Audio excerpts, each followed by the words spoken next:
Fala aí, minha gente, tudo bom? Sejam bem-vindos a mais um vídeo do canal do Pintura Relâmpago. Meu nome é Davi Calil. E como é mais fácil falar em português, né? Eu tava fazendo uns vídeos em inglês aí recentemente.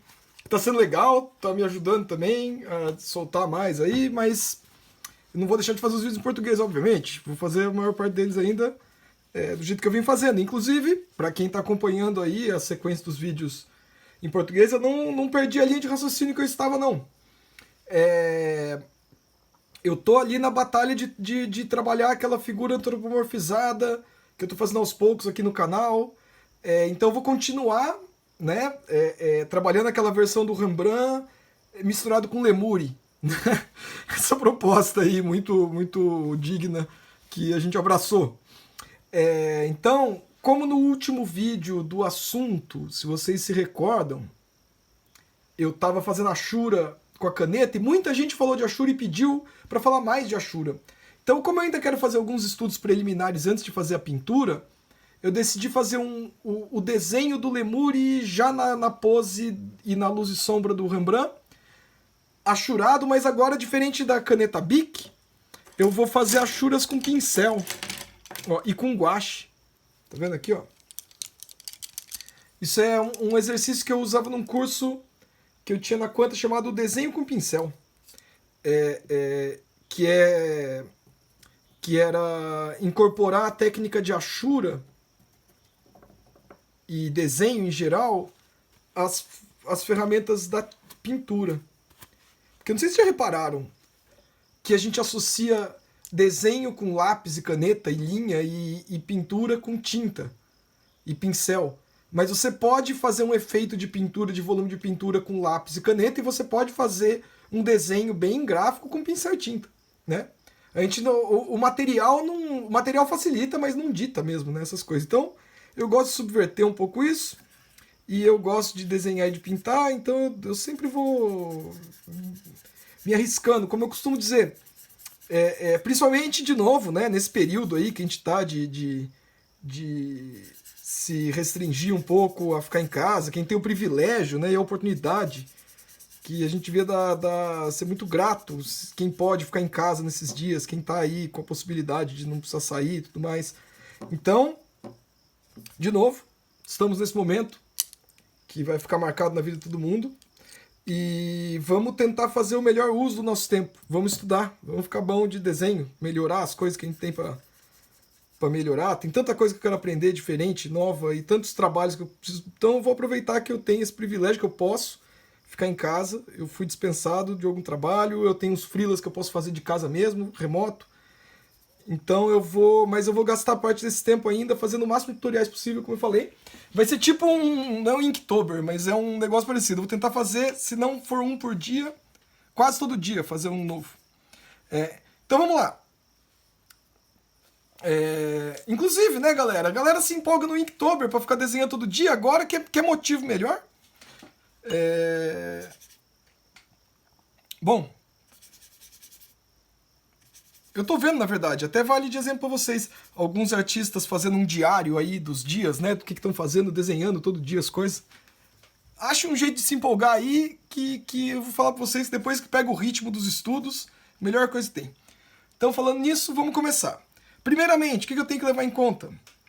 O meu plano pictórico. Eu não posso desenhar na folha inteira como se fosse o meu desenho. É meio... A não ser que eu tenha que fazer um sketch. Agora, como eu quero fazer um preparo mesmo para pintura, primeiramente, o que a gente tem que fazer? Desenha a área onde você vai fazer sua composição. Porque quando você desenha na folha solta, você acaba desconsiderando o que tem em volta do desenho. Já viu gente que desenha e fica testando, limpando o pincel em volta do desenho? Eu acho absurdo isso. Porque daí você vê o desenho e aquele monte de borrada, de porcaria em volta, é meio triste. Então, isolem a área. Aqui dentro, eu sou responsável. Aqui, beleza, se tiver umas coisas. Depois posso até cortar se quiser. Mas aqui dentro é sagrado. Tudo que acontecer aqui é minha responsabilidade. Não pode ter 1 milímetro aqui que não seja algo que eu planejei. Certo? Isso aqui é compor de verdade. Compor é você assumir a responsabilidade de todos os milímetros do seu plano pictórico, tá? Chama plano pictórico, essa área bidimensional onde a gente vai trabalhar. Então sejam responsáveis aí com o seu plano pictórico. Cada um aí é responsável pelo seu próprio plano pictórico. Daí, como é que a gente começa a abordar o problema da composição num plano pictórico? Que eu já fiz nos vídeos anteriores falando dessa composição, que já não é mais novidade para ninguém. É um retrato que tem uma estrutura triangular assimétrica, não está no meio, né? E essa forma... Vou fazer um pouquinho mais claro. Esta forma está aqui, ó. Só que agora, qual que é a diferença? Eu vou começar a antropomorfizar essa figura. Então, se eu falar para vocês que eu nem pensei ainda em como que eu vou fazer, eu deixei para pensar na hora do vídeo, me deu até não é que me deu um pânico, mas eu falei, nossa, já tá filmando e eu ainda não sei o que eu vou desenhar. Não costumo fazer isso, não. Quer dizer, eu sei o que eu vou desenhar, mas eu não tô com a imagem na minha cabeça, sabe? Vocês não conseguem espiar dentro da minha cabeça, que bom também, mas... geralmente eu tenho uma imagem mental do que eu vou fazer, que tem ficado, inclusive com o tempo, com a prática, com a minha experiência, com a minha velhice, tem ficado cada vez mais nítida essa imagem, e isso tem sido lindo, porque conforme eu tenho uma imagem nítida na cabeça, eu consigo chegar nela com mais facilidade. Beleza. Eu estou tentando fazer o que agora? Tentando achar essa mescla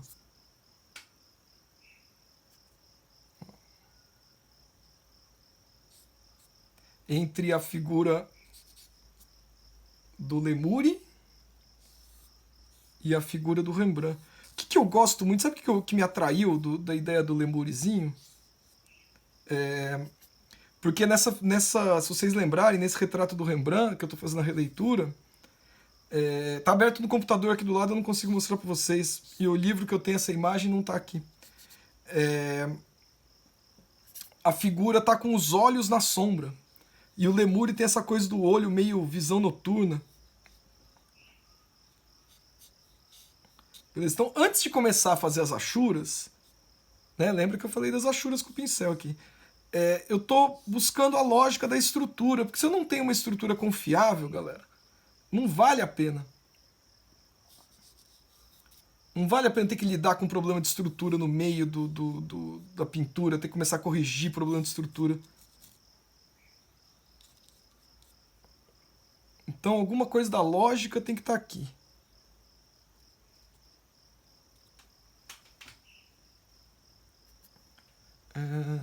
A orelha dele é bem felpuda. A outra também. E aqui está a sombra, ó. Vamos fazer o pescoço um pouco maior.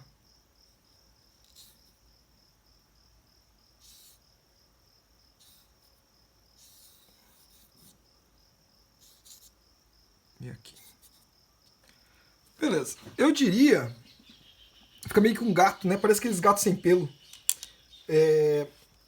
Que o desenho tá aí, a estrutura tá aí. A quina principal, lembra que eu falo bastante da quina principal? Tentem enxergar essa quina no mundo real. Olhem-se no espelho. Quando vocês estiverem assistindo televisão, série, alguma coisa, olha nos atores. Quando estiver assistindo um desenho animado, procura essas quinas no design, no concept art dos personagens que vocês estão assistindo no desenho animado. Porque vocês têm que começar a enxergar isso. Para poder usar essas quinas que aparecem no meio da forma para delimitar a luz e a sombra. Pensa assim, toda vez que tiver um recorte, uma mudança de tom, é porque o plano onde a luz está batendo mudou de direção. Se tem uma sombra no nariz, de alguma forma, é porque existe uma inclinação na obliquidade daquele plano ali que está criando aquele tom. Certo? Então vocês têm que ficar atentos a isso, tem que acostumar a ver. Isso é um negócio, igual acho que o músico treina o ouvido para ouvir os instrumentos de uma música que ele está curtindo ou compondo, né? Então vamos lá. Pegar o pincel fino agora e eu vou começar a achurar. As achuras, como eu costumo dizer, vou testar aqui que não é o lugar principal. Busquem achurar, ó, ou paralelo ou cruzando pouco a achura. Assim, ó. Não cruzem assim, jogo da velha. sabe, 90 graus. Evitem, na verdade. Porque essas achuras de 90 graus, elas não funcionam sempre e elas têm uma tendência a enrijecer muitas vezes a forma. Busquem um sentido também. O ritmo das achuras é importante. Eu gosto de uma achura mais rítmica, mais gestual, solta. Tem gente que faz achura super precisa. No Stories lá do Instagram, eu costumo ficar postando coisa de página de museu que eu sigo e arte de outros artistas, mais artistas do passado até do que artistas contemporâneos. E eu postei um desenho do Michelangelo que eu vi, compartilhei lá, que eu vi na página do Instagram do Louvre, Museu do Louvre. Puta achura, uma achura linda, um sátiro que ele fez. Essa pegada aqui, galera, ó, de achura com guache, eu não fiz ainda um quadrinho assim, mas eu sinto que dava pra fazer, que ia ficar expressivo. No Quase Coligundum eu usei um pouco, no Lenfer eu usei bastante achura, mas não foi com pincel assim. E tá vendo, olha que legal? Conforme vai acabando a tinta do pincel, ele vai ficando falhadinho. Eu gosto desse efeito falhadinho.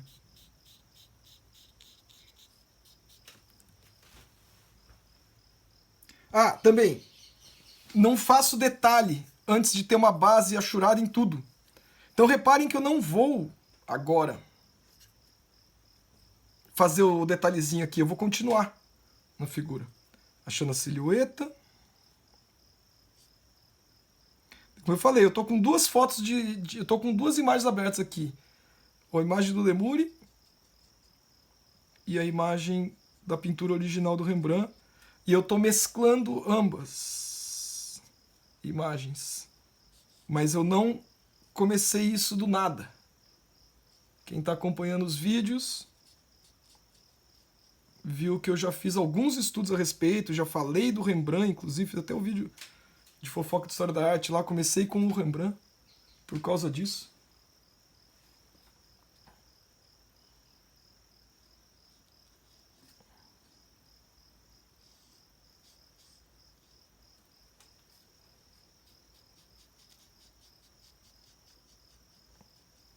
Também a churinha não é necessariamente fazendo pelo por pelo. Eu nem gosto dessa coisa de fazer pelo por pelo.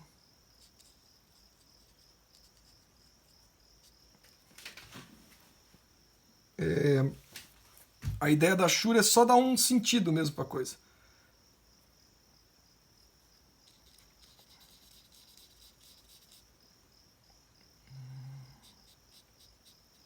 A achura, na teoria, ela funciona dentro do sistema da aquarela, né?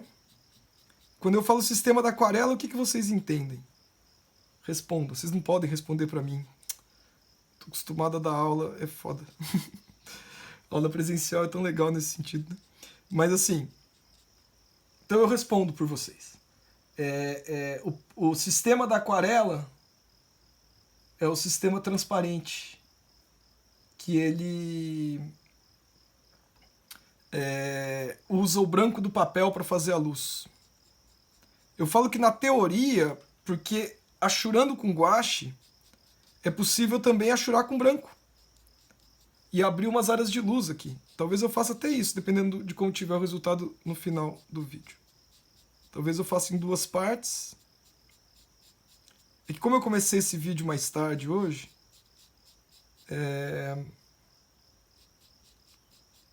já vai escurecer. E eu só consigo fazer o vídeo com luz natural. Então eu não quero... Talvez eu não possa ficar muito tempo aqui.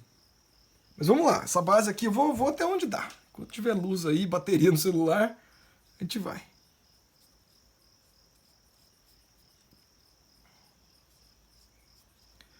De novo, né? Como eu falo, isso aqui é eu ainda trato como um sketch preliminar, um estudinho.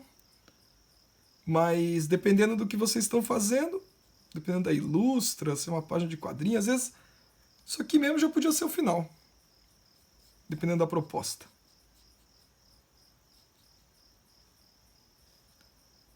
Então, às vezes até rola, né, de você, já não aconteceu com vocês, de fazer um sketch, um esboço do que você quer desenhar e ficar legal pra caralho, se empolgar, você fala, nossa, isso aí, puta, vai ser muito louco, agora eu vou finalizar e vai ser incrível. E eu vou atingir o próximo nível de evolução, eu vou revolucionar o mundo das artes. Daí você vai lá com toda essa empolgação e fica uma bosta. Porque você foi nervoso, foi cheio de expectativa, foi achando que aquilo não podia falhar. Isso são os piores sentimentos, na verdade. Tem um lance que quando você pinta muito, que você consegue relaxar uma hora enquanto pinta. E daí é que as pinceladas saem mesmo. Eu não sei quando que esse momento surgiu, porque eu desenho faz muito tempo e nunca foi fácil desenhar, e uma hora eu percebi que eu estava simplesmente fazendo as coisas, não estava mais muito... Eu acho que tem algo de provar, querer, uma certa idade que a gente está, às vezes, querer provar para o mundo que a gente é digno de respeito como artista, talvez. Principalmente artista. Não sei como é que é não ser artista, né? Então, para mim, eu tento imaginar como é que o mundo vê o artista e muitas vezes, principalmente no momento atual, que a gente está tão mal administrado aí, a gente tem um governo que trata artista como inimigo, impressionante. Eu sou professor e artista, são as duas coisas que são tidas por regimes ditatoriais e autoritários aí como inimigo. É o professor e o artista. Eu e muitos amigos meus, a gente está nos dois grupos. A gente tem, de uma certa forma, sei lá, costuma ver o mundo de um jeito. E daí depois, quando você se dá conta, vai ficando adulto, você percebe que as pessoas são muito diferentes de você, e cada uma, na verdade, cada pessoa é de um jeito, né? Daí você começa a se dar conta que, tipo, coisas que pra mim são importantes, interessantes, legais, divertidas, incríveis, pra outras pessoas é tipo, foda-se, tô nem aí, não ligo pra nada, não quero saber do que você tá falando. É um choque, às vezes. Mas daí a gente vai lá, ignora e continua fazendo o que a gente gosta. Então pra gente pra mim, pelo menos, é complicado essa coisa do... Eu achava, na verdade, que eu conseguia me colocar no lugar do outro. Eu consigo, eu tenho empatia pelas pessoas, pelos animais, por um monte de coisa, mas se colocar de verdade no lugar do outro é difícil. É um exercício interessante. Ler é engraçado, né? Quando a gente lê livros com personagens muito diferentes da gente e a gente se sente vivendo a vida de outra pessoa através do personagem, né? Por isso que ler é tão legal, assistir filme, outras coisas. Mas ler é bem uma coisa bem introspectiva que às vezes cria essa sensação até mais forte. Quando a gente consegue se colocar no lugar do outro, consegue se imaginar como é que é o mundo através dos olhos daquela pessoa. Como isso não nos traz um ganho, né? De uma maturidade mesmo, como eu estava falando lá, né? Você vai ficando mais velho, daí parece que isso vai acontecendo com mais frequência.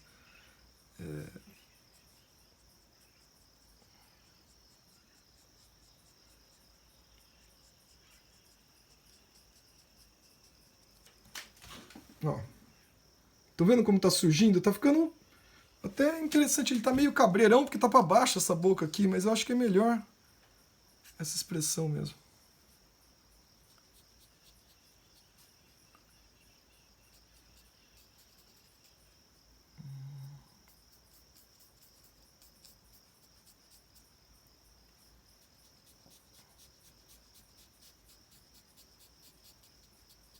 Ah, então.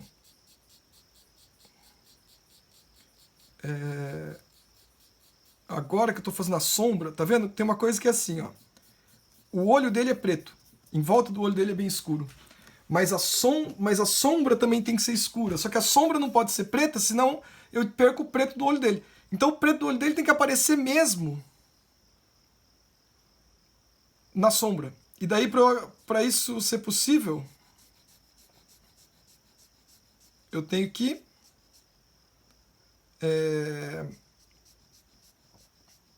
maneirar no tom da sombra.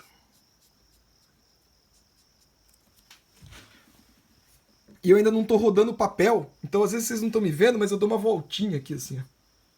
Eu pinto de lado. Agora vocês estão me vendo, na verdade, porque a câmera não pega tudo. Que quando você está no Photoshop, tem o botão, acho que é o R, não é? Eu aperto no impulso. Eu nem sei qual que é o coisa, mas eu acho que é o R. Para girar a tela. Tinha um professor meu, Latorre, querido Latorre, incrível, que ele não era fã de virar o papel, não. Falava que tinha que aprender. Fazer de todos os ângulos a pincelada. Que eu concordo. Concordo, mas tô aqui de pé, andando em volta da pintura.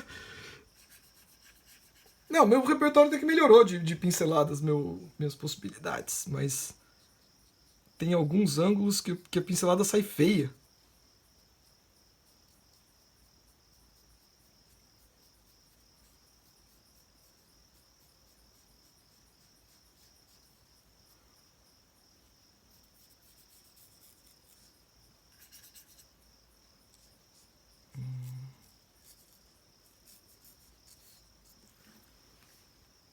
Ó, fica com uma cara meio de quadrinho, eu acho, de arte final de história em quadrinho.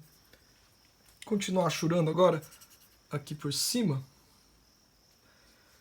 Lembra no vídeo de Ashura, no vídeo passado, que eu falei das camadas de Ashura, né? Que você não tem que fazer Ashura uma vez e tá pronta. Você pode planejar e fazer diversas camadas de Ashura.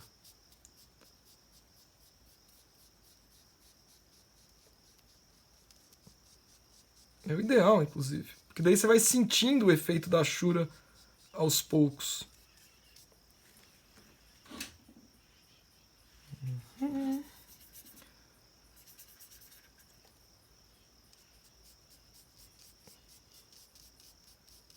Eu acho que eu vou fazer os escuros hoje. E amanhã eu aproveito para trabalhar a Ashura opaca. Eu quero mostrar para vocês Ashurar com o branco também. E cobrir umas áreas. E eu tô aí planejando com um amigo meu, acho que eu vou jogar até o nome dele da roda aqui, porque daí não tem como escapar. Mas foi ele que falou. Bruno Selig. Bruno Selig, se estiver assistindo aí, um abraço pra você. Sabe quem é o Bruno Selig? Vocês deveriam saber. Quer dizer, não deveriam, não. Ninguém tem obrigação de nada, mas é um grande artista, amigo meu, querido. Eu pago um pau pro desenho dele, não costumo. Eu admiro o desenho de muita gente. Eu vejo. Tenho amigos profissionais incríveis. Então eu realmente tenho muitos amigos que têm um desenho que eu acho incrível, fodão demais. Mas o do Bruno em particular, eu tenho uma invejinha. Tô admitindo aqui publicamente. Assim, inveja boa, como a galera diz, né? Porque o estilo dele é muito da hora. É o estilo que eu gosto. Eu gosto imagino que a gente tem muitas referências em comum. E então quando eu vejo o desenho dele, eu falo, nossa, eu bem que podia desenhar assim também. E ele colaborou com o Kung Fu Gandia, no Kung Fu Gandia volume 1. Ele fez um desenho, uma fanart lá, entrou no livro, da Tai com a família dela, achei linda. E daí a gente estava conversando agora nesse período de quarentena, todo mundo aí em casa tentando se ocupar de uma forma útil. E ele vai me mandar um desenho dele para eu pintar. Então eu vou colocar na roda aqui porque em breve eu vou fazer um vídeo pintando um desenho do Bruno Selig. e vocês vão poder acompanhar. Tá vendo que eu tô jogando um cinzinha no olho? Eu não quero colocar preto no olho.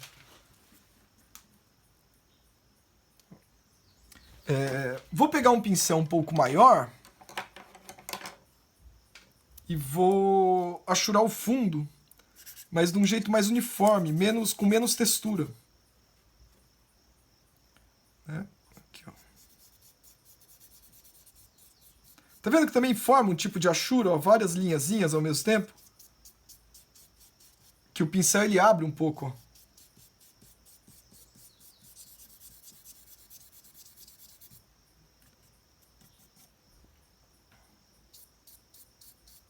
Ó.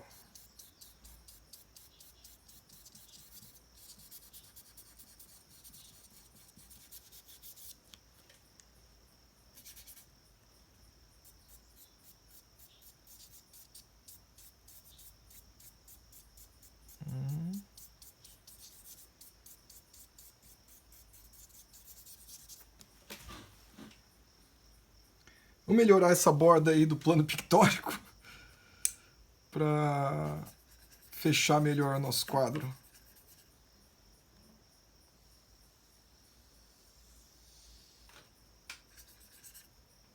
Acostumem a trabalhar dentro de uma área, tá, galera? Eu falo isso bastante para meus alunos. Delimita a área que você vai trabalhar, não fica desenhando de qualquer jeito no papel. Tipo, vocês têm uma tendência, quando eu falo vocês, obviamente, né, generalizar é sempre uma merda, mas no geral, falando da experiência que eu tenho com os meus alunos, existe o que é bem compreensível, eu também fui assim um dia, uma super preocupação com o personagem, certo? Como se o personagem fosse a única coisa que existisse. Só que o personagem ele é importante mesmo, ele existe, ele é o protagonista. Mas toda a área é importante, só que o negativo do personagem é importante. Né? Então, não excedam na preocupação do personagem e daí ignorem o fundo, ou a composição, ou o espaço negativo, ou a área que você está trabalhando. Tudo é importante, tudo deve ser valorizado.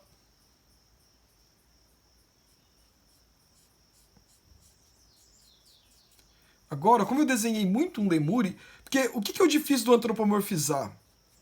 É mesclar as características, não é colocar uma cabeça de lemure num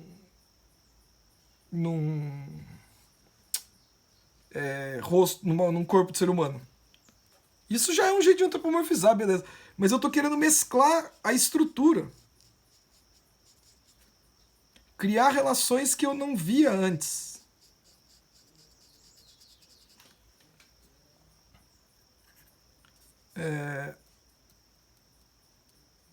Então isso pra mim é uma parte legal do desafio. E vocês conseguem notar, eu falo bastante estrutura, silhueta, como é sólido. Quando a estrutura está funcionando, como o desenho ganha um aspecto de solidez. Eu não sei explicar além das palavras. Você tem que olhar e sentir. E muito provavelmente, quando vocês veem um desenho que tem problema, é ruim falar às vezes, né, que o desenho tem problema, porque o desenho, ao mesmo tempo que não tem uma regra, tem coisas que você espera de um desenho. E quanto mais desenhos você viu na sua vida, mais difícil você se impressionar com um próximo desenho. Por isso que profissional costuma ser chato. Eu trabalhei na Quanta, e uma parte do tempo que eu trabalhei na Quanta fixo lá dentro, eu fui coordenador da escola. E uma das funções do coordenador, meus amigos coordenadores aí, hoje lá, o Olavo e o Tainan, que estão lá, é avaliar o portfólio dos alunos, é olhar o aluno que chega lá com o portfólio dele, os desenhos dele, os estudos, e dar uma orientação, mostrar o que está faltando, recomendar às vezes estudar uma coisa ou outra. Cara, quando você começa a fazer isso direto, e você começa a ver e avaliar trabalhos de alunos e portfólios e coisas com frequência, fica muito claro os problemas de um desenho. Sabe? Por mais que você tenha a liberdade de desenhar do jeito que quiser, ninguém possa falar nada quanto a isso, fica muito claro alguns desenhos porque que eles não funcionam. Mas daí, para poder fazer um critério mesmo, se um desenho é bom ou ruim, que é bem complicado falar disso, eu tenho os meus conceitos para determinar se o desenho é bom ou ruim, mas tacar esses conceitos na cabeça de alguém e falar que todo mundo tem que seguir a minha ideia do que é um desenho bom e o que é um desenho ruim, já é outra coisa, né? Então, pra mim, por exemplo, e eu já sei, porque eu já conversei com amigos, eu sei que não é todo mundo que desenha, que é profissional, que pensa nisso, desse jeito, é que pra mim a função principal do desenho é comunicar. E se a principal... Agora eu tô achurando com aguado, quase uma camada de aquarela. Se é comunicar, por exemplo, vamos supor, eu determinei para mim mesmo, quando eu fui fazer, quando eu estava refletindo sobre o que eu queria do meu trabalho, onde eu queria chegar, quais eram os meus objetivos, qual área que eu queria atuar, dentro das possibilidades aí que existe na minha área de atuação, de trabalho. Eu determinei aspectos do meu trabalho que foi de forma um pouco consciente, planejada mesmo. Tipo, ó, então... Uma coisa que foi bem claro pra mim, cedo até, na vida, que bom que isso aí, das coisas, tantas coisas que demorou pra aprender, essa aí eu percebi muito cedo que eu não tinha interesse em ser artista de galeria. Na época que eu estudei chamava artes plásticas. Hoje chama artes visuais, eu acho. Quando eu cheguei do interior e eu vi o currículo de arte contemporânea das faculdades de artes visuais, eu fiquei tão decepcionado, que era tão longe do que eu esperava e queria estudar na minha vida, que eu simplesmente desisti. Eu tinha ido de Guararema para São Paulo para fazer faculdade. Eu mudei de ideia quase que na fila lá de inscrição, porque eu comecei a conversar com a galera e eu vi que eu não ia aprender a desenhar, pintar as coisas tradicionais que eu queria aprender. O pesado do currículo é arte conceitual, contemporânea, assim, que pra mim é uma repetição. Desculpa, tá? Não tô querendo ofender ninguém quem é das artes visuais, é só a minha visão, talvez ignorante da coisa mesmo. Mas a sensação que eu tenho é que a galera tá repetindo praticamente o que o Duchamp fez faz uns 50 anos aí. E eu não queria não aprender a desenhar. Eu queria muito aprender a desenhar, na verdade. Eu acho que eu cheguei 200 anos atrasado na faculdade. Tudo bem. Admito. Então o que eu fui fazer? Que foi a minha sorte. Eu fui fazer outra faculdade, fazer design gráfico. Me formei em design, nunca trabalhei como designer, nem quero, mas me ajuda muito o conhecimento que eu adquiri em design. Por que eu tô falando isso? Não tô falando pra vocês deixarem de fazer a faculdade de artes visuais e fazer design. É que vocês têm que saber se é isso mesmo que vocês querem. Porque quando eu descobri, ficou muito mais fácil para eu decidir. Quando eu descobri que não ia ter na faculdade de artes visuais o que eu quero aprender. Daí o que eu fiz? Eu não fui fazer faculdade. Não fui entender, não me interessa. Daí eu fui estudar num ateliê. Fui procurar professores em ateliês. O Latorre foi meu primeiro grande professor, que marcou minha vida, mas depois tive outros. Nos ateliês eu aprendi a técnica que eu queria, né? Que é uma técnica mais tradicional. E daí eu comecei a construir o meu corpo de trabalho. E qual que foi a decisão que eu tomei depois que eu adquiri a técnica de pintura e comecei a me sentir mais à vontade com isso? Eu fui pro quadrinho, que é algo que eu queria fazer e não sabia como. E daí eu cheguei, quando eu comecei a fazer quadrinho, que eu cheguei no meu desenho, eu acho. Ou na minha compreensão de desenho, porque o desenho em si é desenho. Mas é o que a gente compreende de desenho que faz o estilo surgir. Eu vi que eu queria contar história. Eu não sei se vocês repararam. Eu falo pra caralho. Repararam, né? Quem já tá vendo o vídeo. Galera, eu falo muito. Imagina conviver comigo. Eu falo. Não é que eu sou chato que eu não ouço os outros. Eu consigo respeitar. Eu respeito o tempo da pessoa falar. Eu consigo dialogar. Eu ouço, fico quieto também no meio de uma conversa. Que eu sei que é chato só falar e não ouvir, né? E não... Mas, por que eu falo muito? Porque eu gosto de contar história, eu tô o tempo todo contando história. E daí pra você escrever uma história, desenhar uma história é muito parecido. Um dia eu vou mostrar pra vocês, talvez, até umas letras de música que eu tenho composto com os amigos meus. Porque depois que eu comecei a escrever, eu tenho amigos músicos, e depois que comecei a escrever roteiro, eu falei, cara, tudo que é storytelling agora eu quero aprender. Tudo que envolve escrever e contar história. Se eu sei escrever roteiro, se eu escrever um conto, o que falta para eu escrever uma letra de música? Precisa sair com os músicos, conviver com a galera, ficar tentando, sentar, e uma hora sai. E é mó legal. Então eu tô falando isso porque vocês têm que descobrir qual que é a de vocês. Daí tudo começa a fazer mais sentido. Não é de uma hora para outra também que isso acontece. Talvez esse momento drástico que a gente está vivendo seja um bom momento para vocês fazerem essa reflexão. Quem são vocês como artistas? Daí, não concluí ainda, né? Esse é o problema de falar sozinho. Então, quando eu percebi que eu queria contar história, e que era isso que ia me motivar mesmo a estudar, a fazer coisas, era narrar coisas. Acho que é por isso que eu não queria ir para arte contemporânea. Sabe uma coisa que me incomoda a arte contemporânea, por exemplo? Só para tentar explicar que não é que eu tenho... É que não serve para mim. Daí eu não vou ficar fazendo algo que não serve para mim. É muito hermético. Tudo na arte contemporânea. A coisa conceitual é muito hermético. Você não consegue decifrar a coisa por si só. Você precisa ler um texto, uma legenda em volta. Você precisa saber da história da arte. Beleza, eu sei, eu estudo história da arte, mas as pessoas não sabem. Eu quero dialogar com quem não é artista. Eu quero fazer trabalhos para quem não é artista. Eu acho que eu tô com a concepção errada de arte contemporânea, tá, gente? Por favor, eu não tô... como eu disse, foi a minha visão que eu fui construindo ao longo do tempo. Eu imagino que eu tô falando aqui com mais gente que vão ter pessoas que têm uma visão diferente, têm uma relação diferente, eu respeito, tá? Só tô falando porque comigo não bateu. Eu não tive vontade mesmo. Porque eu acho isso, a coisa hermética, a coisa fechada, a coisa que você precisa... eu gosto de histórias simples, histórias até meio fáceis, populares, divertidas. Eu gosto de bobeira, eu gosto da risada. Então, por que eu tô falando tudo isso? Porque daí, conforme eu fui conhecendo a mim mesmo, eu fui sabendo escolher. Daí eu comecei a escolher o que eu queria no meu trabalho. Escolhi o estilo de desenho.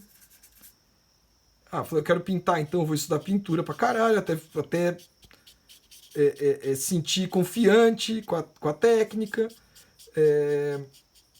E daí eu quero contar história. Então o que eu preciso no meu trabalho se eu quero contar história? Clareza. Composição, clareza. Eu preciso ser claro, eu preciso ser nítido o que eu estou fazendo. Eu não quero que as pessoas fiquem confusas. Eu não quero que a pessoa olhe e fale, não entendi. Né? Eu quero que ela olhe...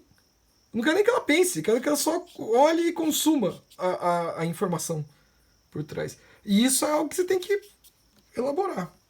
Ó, gente, eu tô fazendo um monte de achura aqui. Eu não sei se precisa ir muito além disso. Eu quero tirar o branco daqui.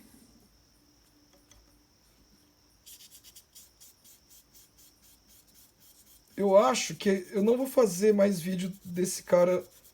Eu acho que isso aqui vai ficar só no preto e branco mesmo, sem opaco.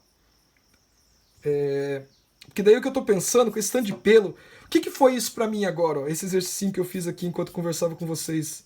Gostoso aqui, batendo um papo, sozinho. Às vezes me sinto meio louco. Tô aqui falando sozinho, mas... Vocês vão ouvir, alguém vai ouvir isso aí, não é possível. Eu já entendi um monte de coisa que tem que fazer quando eu for pintar. Já tá quase nítido. Isso aqui foi um treino incrível. Então eu vou deixar assim, porque quando eu for mexer de novo, eu vou pintar mesmo. Tá? Então deixa eu tentar só mostrar um pouquinho aqui de perto para vocês, ó, verem os efeitos da Ashura. Tá vendo a combinação de linhas e peso do pincel redondo e do pincel chato? E olha que efeito bacana de luz e sombra, né? Agora eu vou planejar as cores e daí eu vou fazer a próxima, talvez já seja uma pintura do Lemuri mesmo, com as cores, e daí a gente já acaba esse assunto e eu vou para uma próxima. Certo, minha gente? Então é isso aí, fiquem em casa, se cuidem dos mais idosos que estão em volta de vocês aí, estudem bastante desenho, vamos passar por essa aí. Vamos ter esse senso do coletivo, né? De tentar evitar que se alastre tanto assim, ou tão rápido assim. E fiquem em casa estudando o máximo de tempo possível. Vamos melhorar nosso desenho, nossa pintura. Vamos aí, junto a gente consegue. Falou? Até uma próxima. Tchau!